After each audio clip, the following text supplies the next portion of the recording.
A very good morning. It's just past 8 this Thursday morning and time again for the breakfast show. I'm Rukma and over the next 1 hour we take you through the major happenings from across India and the world. The biggest story breaking at this hour, the House voting for impeachment of US President Donald Trump. We discuss the implications and all news related to this with our reporters and correspondents. A 2+2 dialogue between India and the US which concluded yesterday.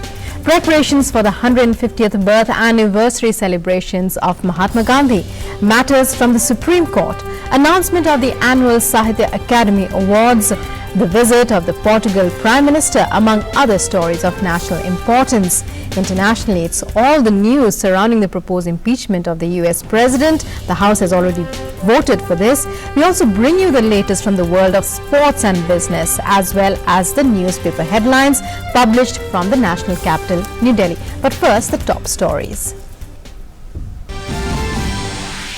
US House of Representatives votes for impeachment of President Donald Trump on charges of abuse of power and obstruction of Congress. Trump now to face Senate trial, which will now decide for his removal from office.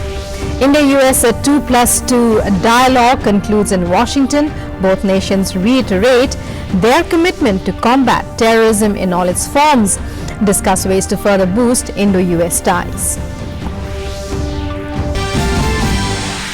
Prime Minister of Portugal, António Costa, arrives in New Delhi on two-day visit. Will meet Prime Minister Narendra Modi. This will be the third official meeting between the Prime Ministers in a span of 3 years.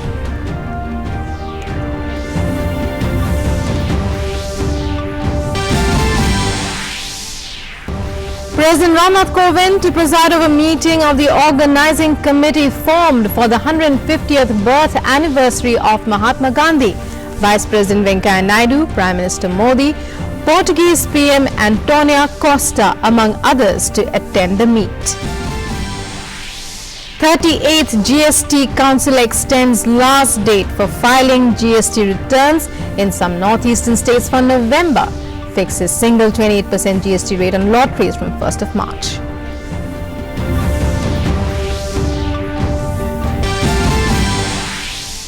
Sahitya Akademi announces awards in 23 languages, 7 books of poetry, 4 novels, 6 of short stories, 3 of essays and 1 each of non-fiction, autobiography and biography bagged the awards for 2019.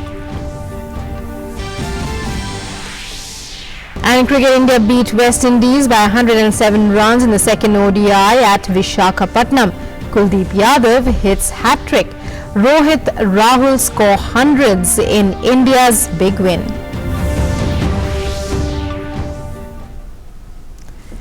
Now for our top story, the US House of Representatives has voted for the impeachment of President Donald Trump for abuse of power and obstruction of Congress. Trump is now set to face a Senate trial. The 45th US president may become just the third occupant of the White House in American history to be impeached. The Democrats say they had no choice but to formally charge the Republican president. The House voted on 2 charges. First, abuse of power, stemming from Trump's alleged attempt to pressure Ukraine to announce investigations into his Democratic political rival, Joe Biden.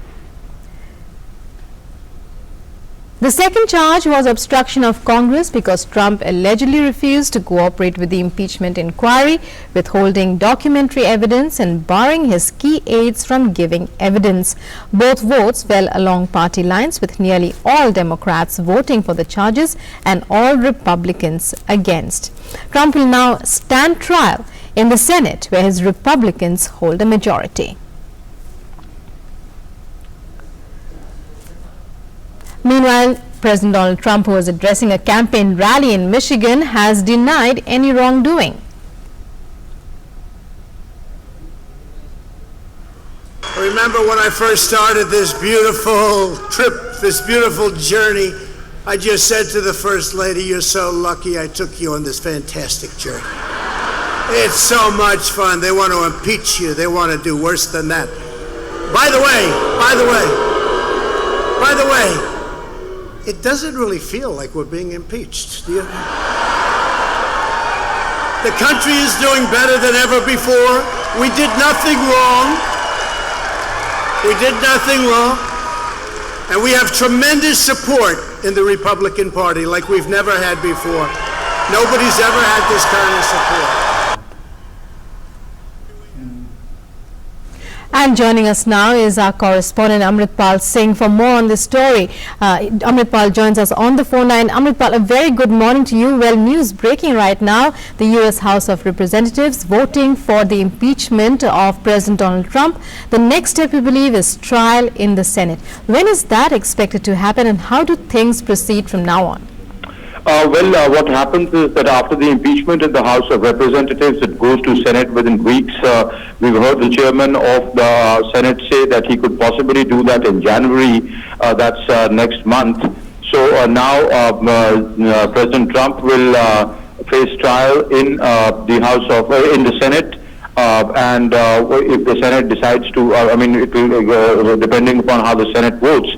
But as we've seen in the House of Representatives, it's been a bitter partisan battle. We saw the Democrats vote against President Trump, and the Republicans side with him.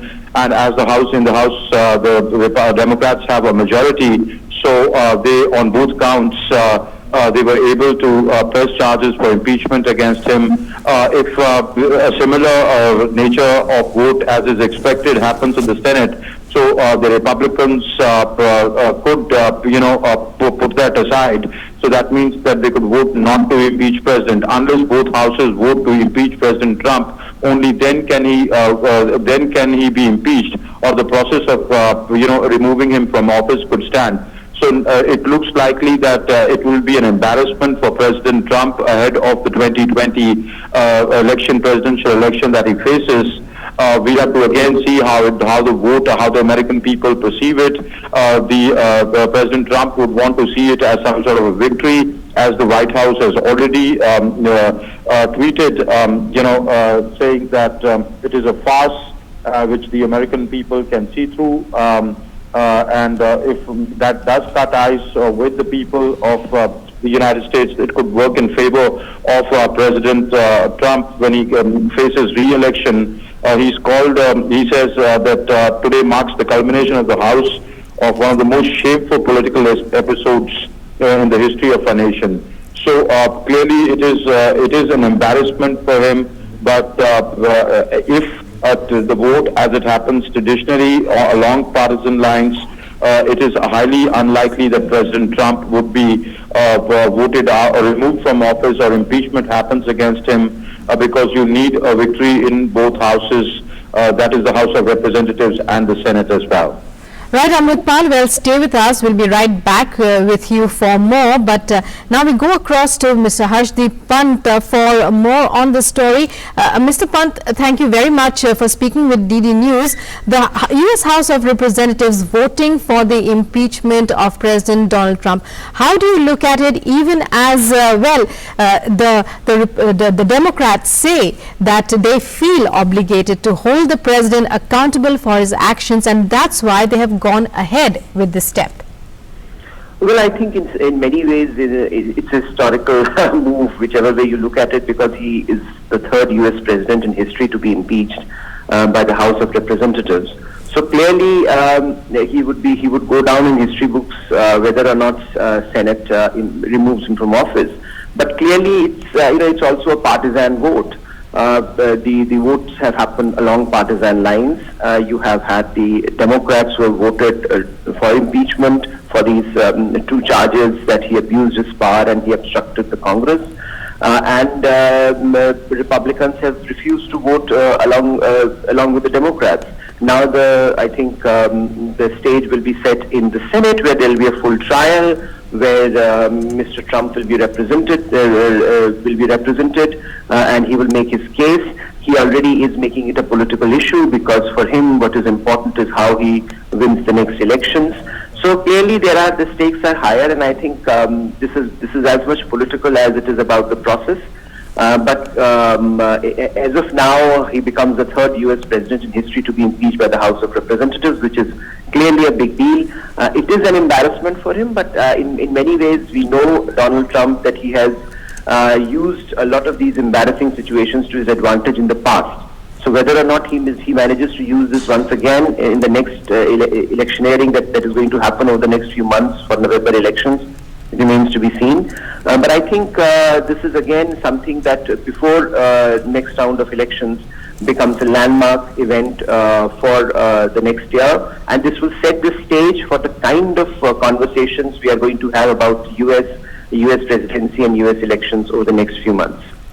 Right, Mr. Pant. Well, as you said, an embarrassment for Donald Trump, yet he has weathered worse situations and come out on top. We'll have to see how he weathers this situation. Stay with us, Mr. Pant. We go across now to our PTI correspondent, Lalit Jha. Lalit Jha, thank you very much for joining us. But well, we were just speaking with the director of the ORF, and he said that although this is an embarrassment, the US House of Representatives voting for President Trump, it is a historical event in the history of the United States, and also a political movement.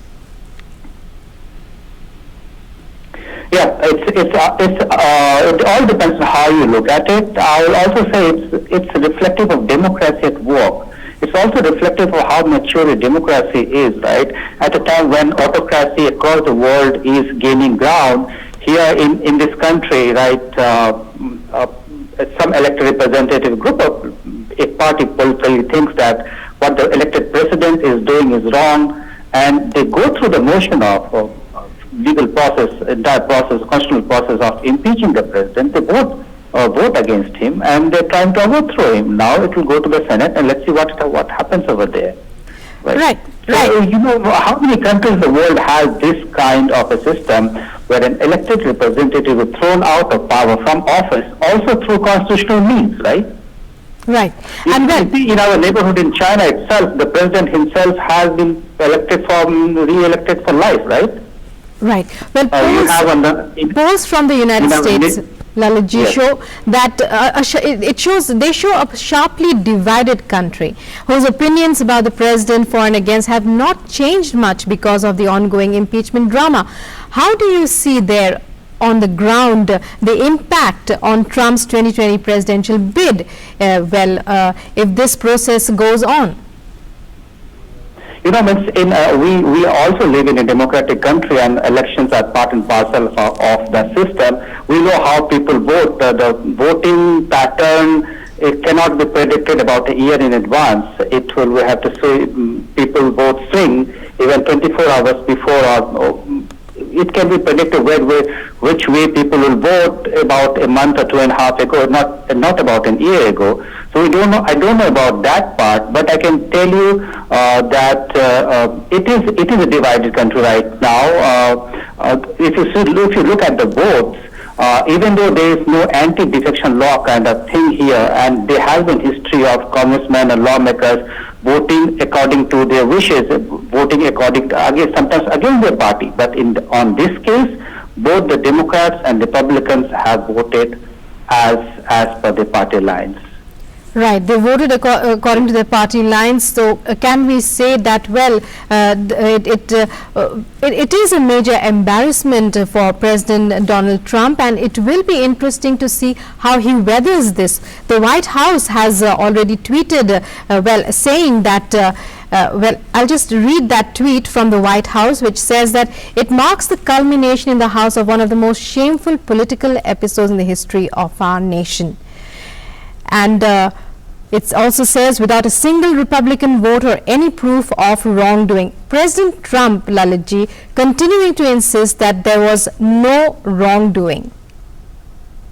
He has been insisting from day one. This is how you look at it. The White House and the Republicans have been saying from day one that he has done no wrong.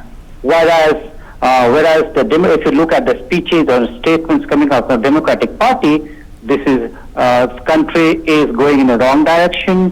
President Trump is misusing his power. He's indulging in obstruction of the Congress. So both are looked at different angles. It's basically a political move from either sides. Right. Yeah, it's a political. I will say it's political battle. Right, a political battle. The Democrats at war now, and now all eyes on the Senate. When is that expected to happen, Mr. Jha? Our correspondent said that there are indications. Senate Majority Leader today said that he will try to do it in early year. We expect this to happen sometime in January once they come back from the Christmas and New Year vacation.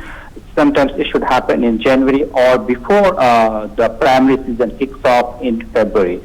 But the battle is not going to end in January. It is going to continue right up to November, when the presidential elections are scheduled to be held next year. Right, Mr. Jha, thank you very much for joining us. We also have with us Director of the ORF, Mr. Harshvi Pant. Well, Mr. Pant, we were just speaking to our correspondent there, and he says that, we seem to have lost contact there with Mr. Pant. Amritpal Singh, our correspondent too, had joined us. Many thanks to you, Amritpal, as well. And moving on, President Ramnath Kovind will preside over the second meeting of the organizing committee formed for the 150th birth anniversary of Mahatma Gandhi. Vice President Venkaiah Naidu, Prime Minister Narendra Modi, Union Ministers, former Prime Ministers and Chief Ministers are all part of the 125-member committee.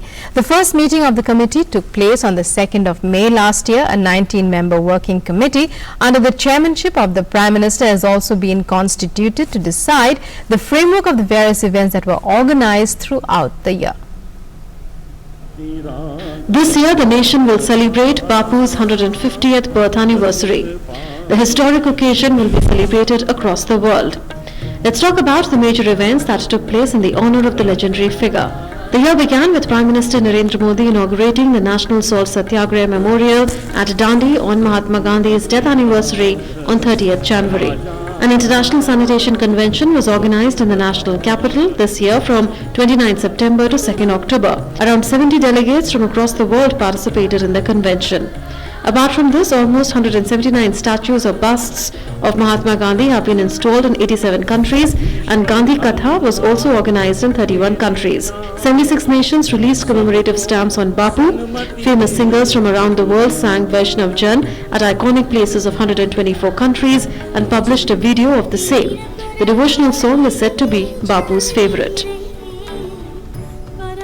The Ministry of Culture along with Doordarshan produced an instrumental folk version of the bhajan Vaishnav Jan. In September, Prime Minister Narendra Modi shared his thoughts on Bapu's ideologies at the mega Howdy Modi event in New York. On 24th September, Prime Minister inaugurated the Gandhi Solar Park with 193 solar panels, one for each member country, at the headquarters of the United Nations. The United Nations also issued a commemorative stamp in the honor of Mahatma Gandhi on his 150th birth anniversary. In October this year, PM Modi interacted with eminent Bollywood personalities and discussed the ideals of Bapu. PM also released a video titled Change Within by Bollywood stars on Gandhian philosophy. This year on Gandhi Jayanti, the Government of India inaugurated a commemorative coin of 150 rupees denomination. Moving ahead, a digital interactive exhibition will be organized at Gandhi Darshan, Rajghat in Delhi, and 16 other locations in 2020. Artists from around the world will also paint paintings with Gandhi as the theme, which will be compiled into an album. Statues and busts of Gandhiji will be inaugurated in 63 more countries. 150 major Indian universities along with 150 global universities will organize seminars or conferences on Gandhi, his ideas and his principles. Doordarshan will broadcast Gandhi Darshan based on the experiences of people who have adopted the principles of Mahatma Gandhi. In other news, the second 2+2 dialogue between India and the US concluded in Washington, D.C. yesterday. The Indian side was represented by External Affairs Minister S. Jaishankar and Raksha Mantri Rajnath Singh. In a joint press conference, Raksha Mantri Rajnath Singh said that India-US extensive engagement has yielded important results. We held discussions on a range of bilateral and global issues, and it was heartening to note that as the world's largest democracies, we have convergence on views on most of them. The cooperation will be critical to the security and management of global commons. Our extensive engagement has yielded important results. We all noted with great sense of satisfaction that we have been able to achieve important milestones that we had set during the inaugural 2+2 dialogue last year. And Raksha Mantri also spoke on the progress made in Defence Innovation Partnership. We have agreed to move forward in our engagement in the area of defence innovation. The 2+2 meeting today is a cornerstone in strengthening the strategic defence engagement between India and US and will enable us to work alongside in a number of areas of mutual interest. Later, Raksha Mantri tweeted, and I quote, "had an excellent meeting with the US Defence Secretary Mr. Mark Esper. In Washington today, we reviewed the full range of India-US defence cooperation. India and the USA are cooperating extensively in strategic and military areas." External Affairs Minister Dr. S. Jaishankar said that both sides have expressed deep concern of the growing threat of terrorism. Our counter-terrorism effort was also discussed at today's meeting, and these have been boosted by a growing consensus on the nature of terror threats in the region and the dangers of cross-border terrorism and sanctuaries. I appreciate very much the sentiments expressed by Secretary Pompeo on the 11th anniversary of the 26/11 Mumbai attack. Dr. Jaishankar also said that bilateral trade between the two countries has increased considerably over the recent years. Our bilateral trade has registered double-digit growth of late. We have noted very good progress. There are ongoing negotiations on the subject of trade, and I'm very confident that we'll find a balanced outcome that satisfies both sides. India and the United States have an excellent cooperation in science and technology, and we have concluded and brought into effect a new agreement that facilitates science and technology cooperation. We have also today reached agreement through an MOU on water resources between our ministry and of Jal Shakti in the US Geological Survey for collaboration in quality assessment of the management of water. And well, joining us now is our correspondent Amritpal Singh once again. Amritpal, well, Raksha Mantri Rajnath Singh saying that India-US extensive engagement has yielded important results. Take us through the major takeaways of the talks of the 2+2 dialogue that concluded yesterday, and of what is being seen as a major step forward for Indo-US strategic and defense cooperation. Well, Rukma, this 2+2 dialogue is essentially a dialogue to discuss strategic security, defense, and issues of bilateral nature. And yesterday, at the second Indo-US 2+2 dialogue, in which the defense minister and the external affairs minister and the American counterparts participated, discussed a whole range of these issues ranging from strategic and security issues, including the use of terrorism as statecraft, especially counter-terrorism measures and cross-border terror and sanctuaries available in the region, existing in the region, and trade to science and technology. There were agreements signed, as the External Affairs Minister just said, from science and technology to water resources, and the important agreement on the industrial security agreement, which will allow transfer of defense technology and U.S. companies working in the defense sector to partner with Indian private companies and allow transfer of technology. So I think these are the major takeaways from there. And with these key bilateral agreements being signed, and the two sides sharing their perspectives on that, and also reducing the divergences, say, on issues of trade, is surely a forward movement that reflects well on the bilateral relationship between India and the United States. Right. Dr. S. Jaishankar talked about the balanced outcome as far as trade ties are concerned. How would you define in detail what he has said? What are the implications, and how big an impact have these talks had to meet India's aspirations in this regard? Well, both the U.S. and India have some irritants when it comes to trade relations. India sees some policies of the U.S. as protectionists. The Americans want the Indians to open up more sectors. So both have their interests at heart, as all countries do. But the way forward is to reduce the divergences and build on the convergences. Now, with the External Affairs Minister saying that we had a a very comprehensive talk on trade ties, and we would want a more balanced outcome, whereas hinting that, they would want to move forward where it is a more of a give and take relationship, and which is a more, a win-win relationship, rather than accusing each other and getting stuck in accusations, and rather than the way forward is to work out, to iron out the wrinkles that exist in the relationship. Now, for example, even this agreement, this industrial security agreement, which is essentially an enabling agreement, now is beneficial to both US and Indian companies, because it not only would give you a leverage in terms of transfer of technology and defense technologies, but it also has a ripple effect in terms of economic and trade ties. It talks about investment. It allows joint private sectors to do joint projects together and build on each other's strengths. So that pushing the program of the America First program of President Trump and the Make in India program of Prime Minister Modi. So why should these two programs be at cross purposes? This is a brilliant example of that, and that is what the External Affairs Minister was hinting at, that the two countries need to look at these vexed issues and look at a outcome which is more balanced in nature and which is mutually beneficial to both countries. Right, Amritpal, thank you very much for joining us there and for those inputs. And moving on, while discussing the border and national security issues at the Institute for Defence Studies and Analysis in Delhi, Minister of State for the Ministry of Development of Northeastern Region, Jitendra Singh, said that in respect to the eastern border, Prime Minister Narendra Modi has changed the policy from Think East to Act East.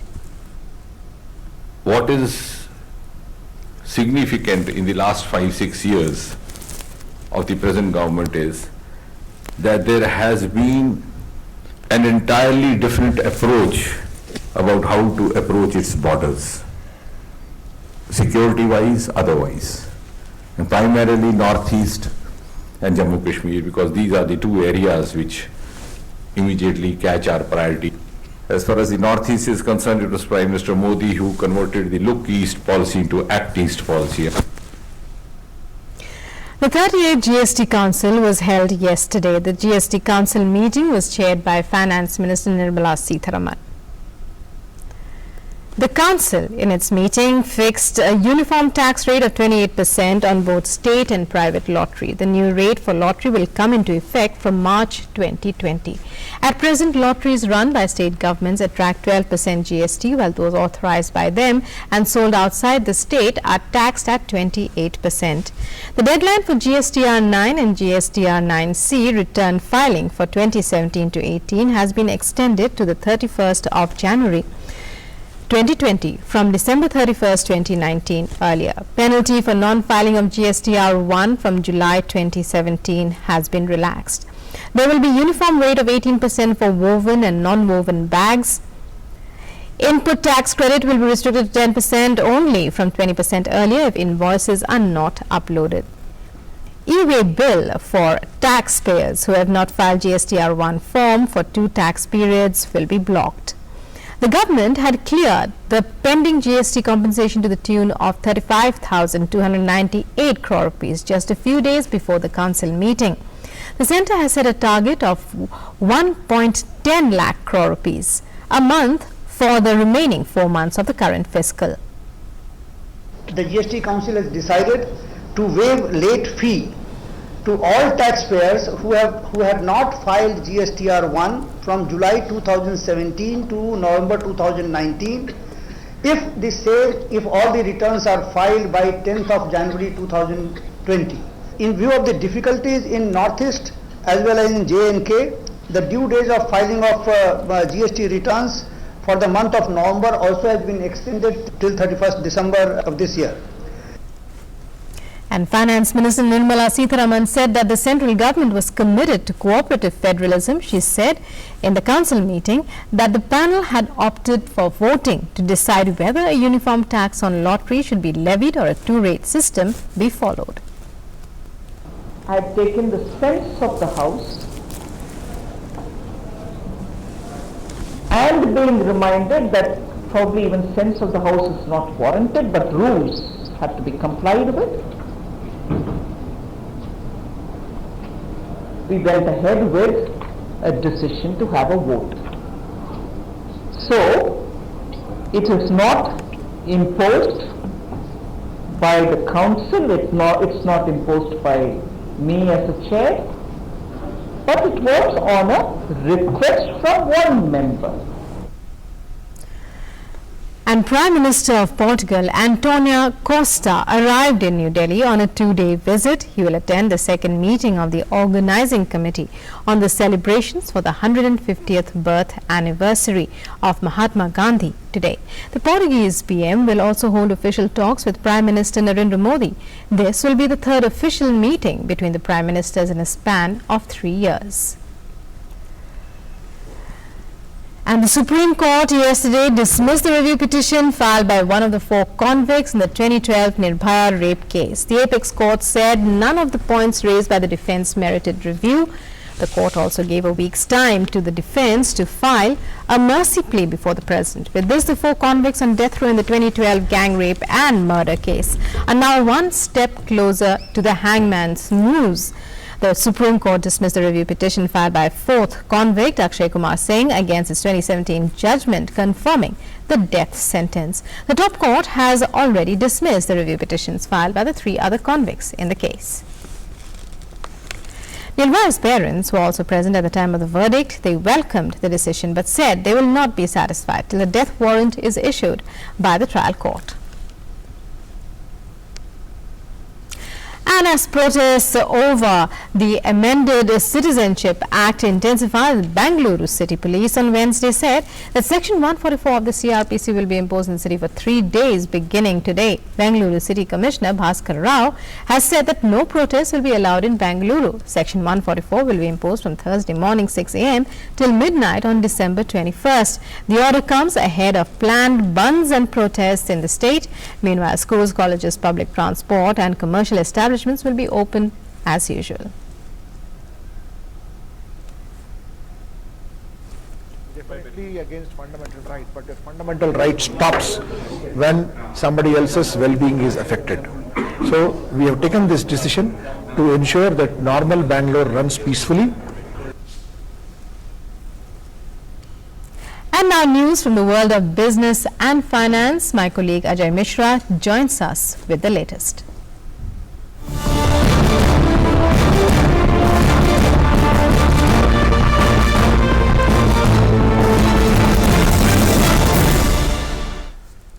Thanks very much, Rukma. Welcome all to Finance World. In a big blow to Tata Sons Limited, an appeal court on Wednesday reinstated ousted chairman Cyrus Mistry and held as illegal the appointment of N. Chandrasekharan as his successor, triggering a new spill of uncertainty for India's largest conglomerate. The National Companies Law Tribunal (NCLAT) cited the haste and removal of Mistry as chairman of the Tata Group holding companies, ignoring the interest and oppression of the minority shareholders and mismanagement as Tata Sons are reason for the ruling. Meanwhile, N. Chandrasekharan wrote a letter to the employees of the Tata Group stating that the Tata Sons will pursue legal recourse after the National Company Law Tribunal appellate restored Cyrus Mistry as executive chairman of the Tata Group. And in an interview, the RBI Governor Shaktikant Das has said that while India is going through a cyclical slowdown, the first green shoots of economic revival seems visible, though the jury is still out whether these early signs are sustainable or transient. The credit growth in the recent month is coming from retail loans. Within that, housing sector is witnessing about 19% of growth and retail credit has picked up by 17%. But the demand from project loans has not picked up. There are some demands here and there. By and large, it has not come back. The credit growth from banks to NBFCs has also grown. The bank credit is reviving for NBFC sector. The market is supporting NBFC sector, but with a lot of differentiation between good and not so good NBFCs. Logically, the next quarter should see pickup in the consumption. He also said that, that NBFC regulations is not as strong as banks, and RBI is looking for making changes to the sector. Any regulatory intervention should not therefore disrupt the process. Similarly, in cooperative banks, the RBI has said that they will come up with the regulatory guidelines. With the inflation at 4%, nominated GDP growth will come down. It's a challenge for the government, he said, to find space. Therefore, the government should focus on accretion of additional revenues through the divestment program, streamlining of GST, plugging of tax leakage, and other ways of revenue mobilization. India's benchmark indices closed higher for the second day in a row. BSE Sensex gained 206 points or 0.50% to close at 41,559. The Nifty 50 index gained 57 points or 0.47% to close at 12,222. BSE mid cap and BSE small cap index fell 0.19% and 0.05% respectively. The market breadth favored sellers. Among sectoral indices, the BSE metal was biggest gainer, up 0.84%. BSE healthcare index gained 0.69%. BSE realty index gained 0.65%. However, BSE power index lost 0.71%. Well, that's all in the finance world. Thanks for watching. Well, thank you very much, Ajay, for all those updates and all that information. And well, the Supreme Court refused to grant an interim stay on the Citizenship Amendment Act while issuing notice to the centre on a batch of pleas challenging the constitutional validity of the act. The matter will next be heard on the 22nd of January by a bench headed by Chief Justice S.A. Bobde. While peace returned to the national capital, with some arrests being made in relation to the Silampur violence, matters of action against students reached the Delhi High Court.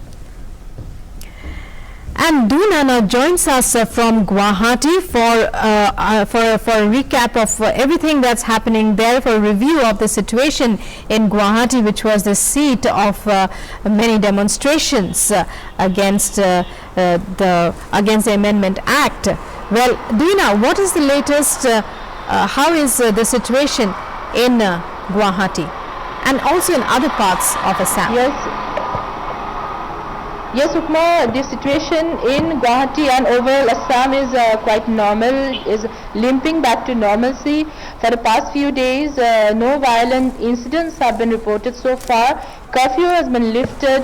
All the government establishments, institutions, banks, except the educational institutions which are still closed, rest of are running smoothly. Even the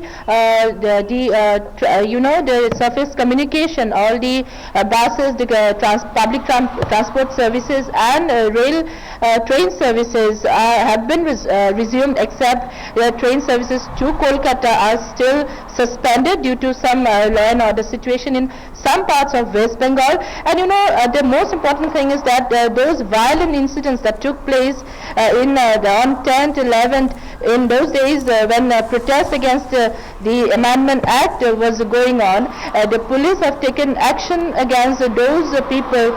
Even they have arrested two leaders, two activists of Popular Front of India, been arrested yesterday, and till now 273 persons have been arrested and more than 200 cases have been registered. Lukma.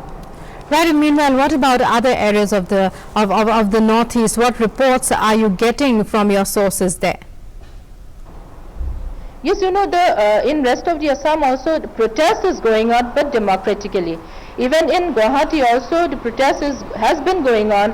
The ASU agitators and rest of other students' body and the common people, they are protesting, but they are protesting in a democratic and peaceful manner. And even in rest of Assam, the curfew has been relaxed. It's you can say it's been lifted completely. So there is no violent activities been reported in rest of the Assam also. Right, Duna, thank you very much for joining us there and for those inputs. And I'm moving on to some sports news. India won the second ODI defeating the West Indies by 107 runs at Visakhapatnam.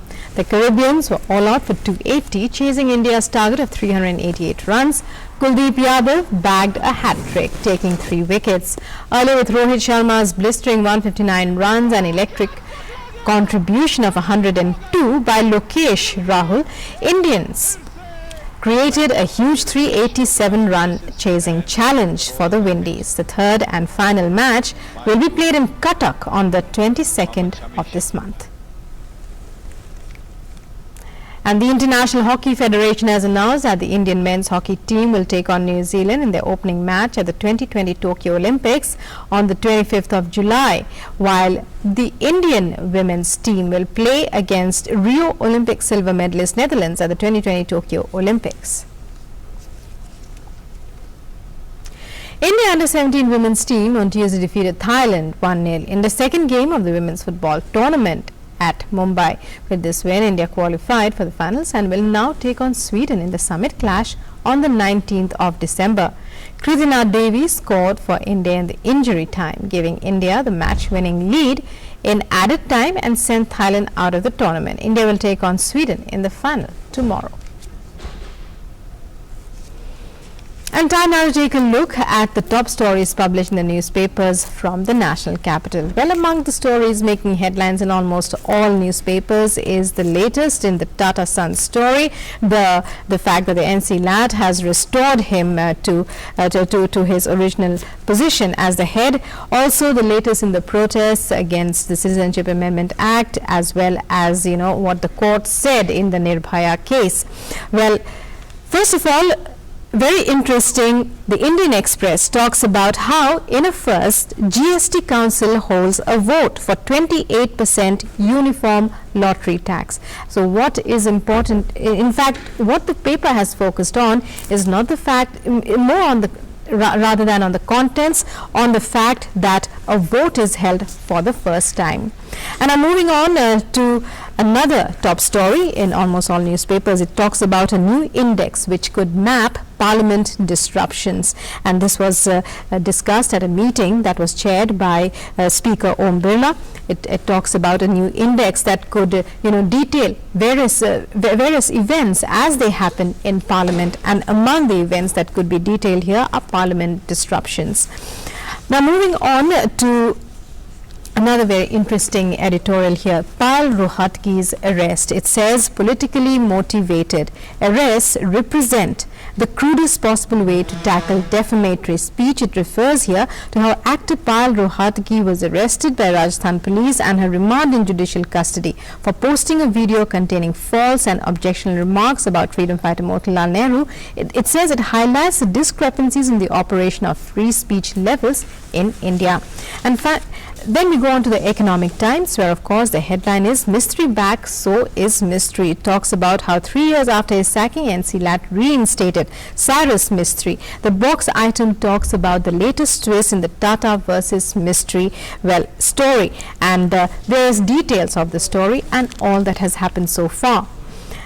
And finally, with IPL season on the way, we have the Statesman talking about how cricketers are up for sale to the highest bidder, and it appears that whatever may be the economic situation at this point, the IPL is flush with funds. Teams are flush with funds, and it says in one huge burst and blaze it is upon us again, and cricketers are up for sale to the highest bidder.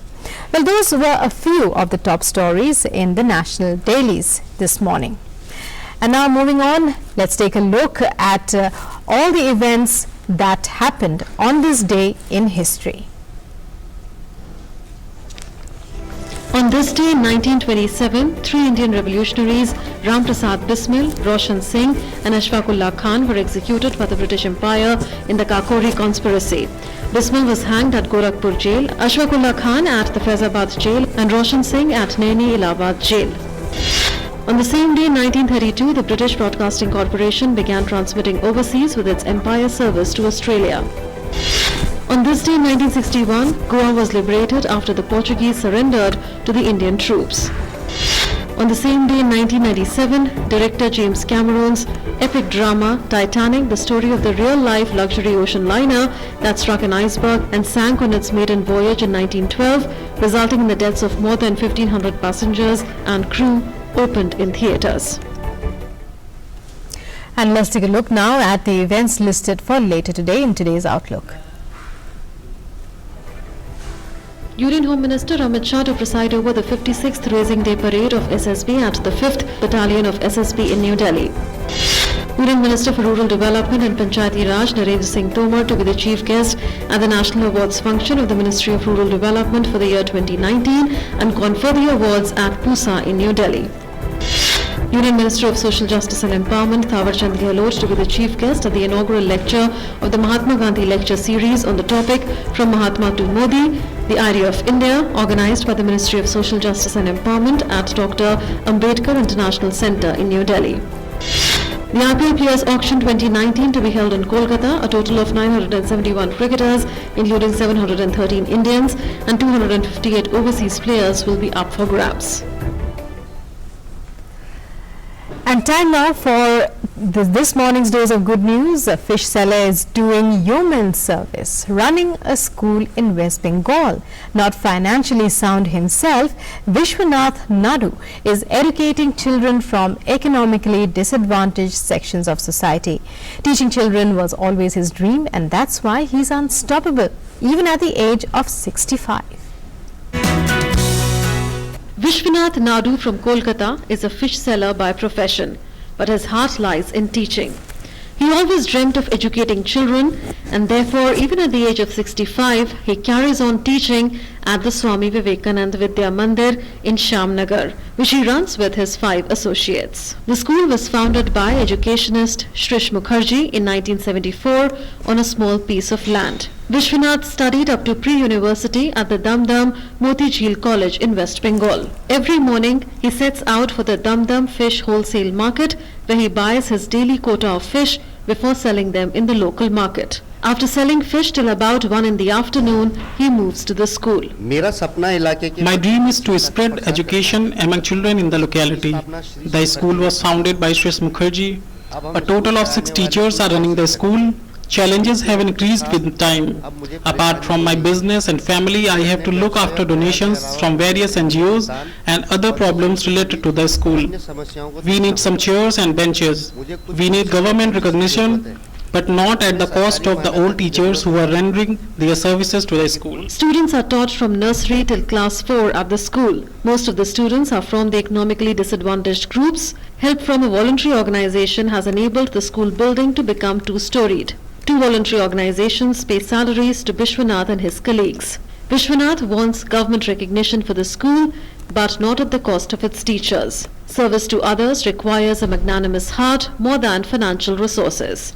Vishwanath Nadu is showing how. Priyanka Charan's report from Kolkata for DD News. The central government's Beti Bachao Beti Padhao scheme is giving a new direction to the lives of crores of daughters of the country and is playing a crucial role in shaping a bright future for them. Positive effects of this are being seen in Indore of Madhya Pradesh.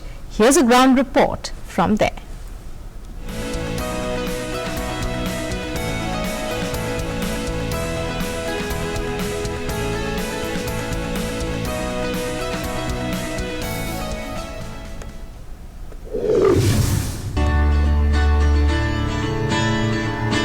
Started by the central government for the upliftment and welfare of daughters in the country, Beti Bachao Beti Padhao scheme has become a means of realizing their dreams. The positive effects of this scheme are visible in every part of the country.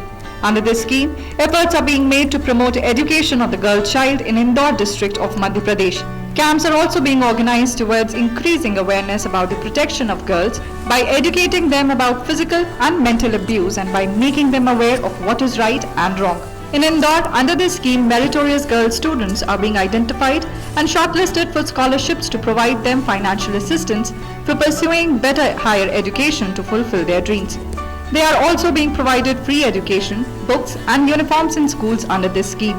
Girls are really happy with Beti Bachao Beti Padhao scheme as it has given them hope for a better future and they are praising it.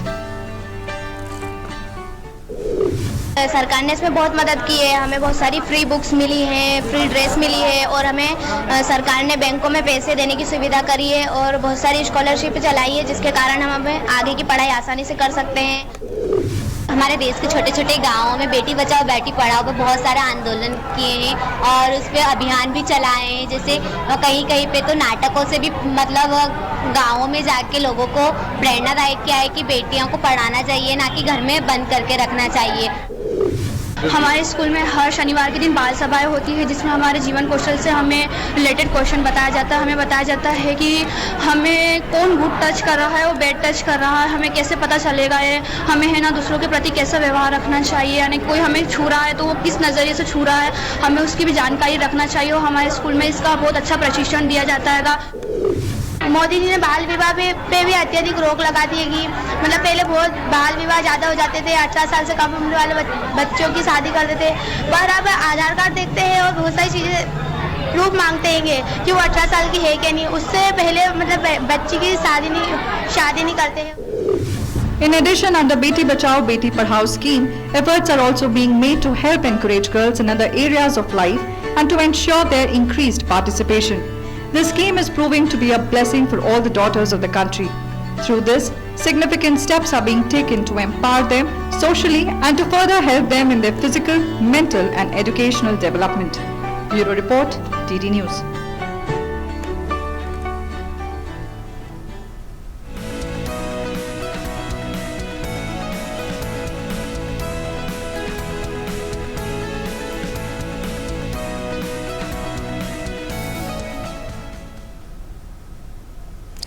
And dressed in colorful costumes, professional pranksters from all over Mexico walked towards the Basilica to attend a mass in honor of the Saint Virgin of Guadalupe.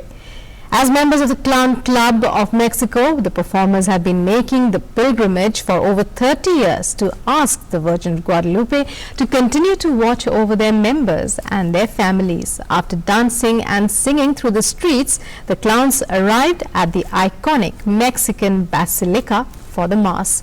The Virgin of Guadalupe is the patron saint of Mexico and is revered by millions of Roman Catholic faithful. Time now for the weather report.